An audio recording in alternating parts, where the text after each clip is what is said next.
Hey legends, I'm James Simmons, and today I get a hands-on with the Canon R5. We're going to put it through its paces, set up a few situations which might be typical at a normal wedding, and see how it performs. Dance time, let's go.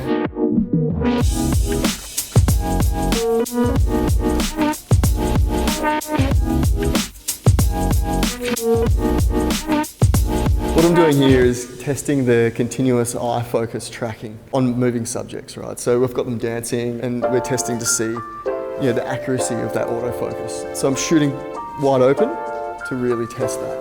It snaps back onto her face quite well. It locks onto his eye nicely. I can't even really tell that it's electronic viewfinder. It looks super true to life. And the eye tracking is pretty spot on. So what I'm going to test now is using like a slower shutter speed. So we want to capture a bit of blur motion as well as make sure the scene and James is quite sharp. So it's testing out the image stabilising in camera.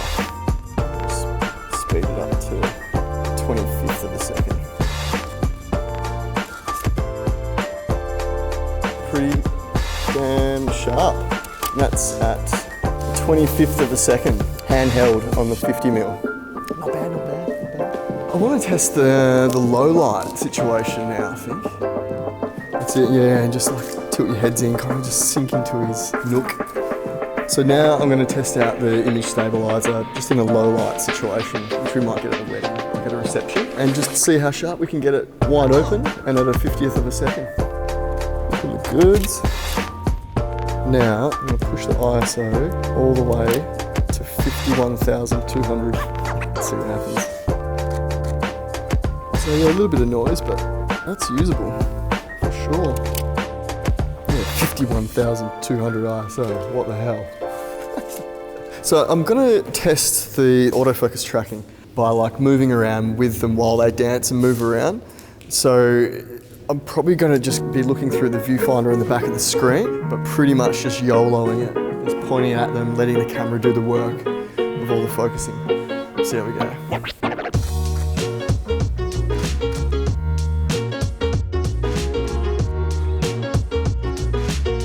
So just being able to move around, that really tracked super well. It was locking onto Lisa's eye when it could, and then changing to their faces when they were a bit further away, and now I'm puffed. So what I'm going to test now is the speed of the frame rate. And the autofocus when it's getting confused with little bits of confetti. So we're going to flick the frame rate over to full speed and see if we can make a crazy GIF or something. 3, 2, 1, go.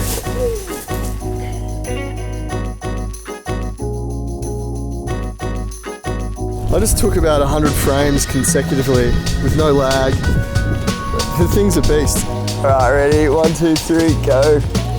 Bit of swaying action, just try and push him over a little bit. Faster, faster, faster, faster, faster. Shooting it wide open this lens, which is 2.8. And yeah, there's not one frame in that sequence that's out of focus. That's insane.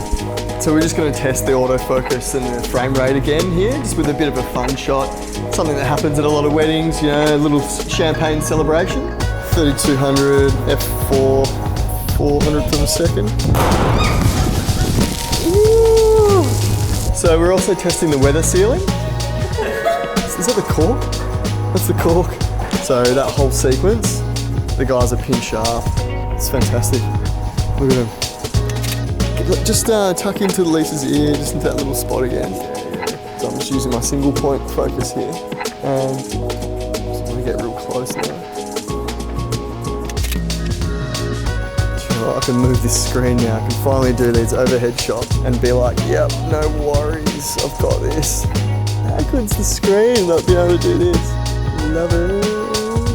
After putting this thing through its paces in a few situations that are similar to setups you might get at a wedding, I can say that this thing is awesome.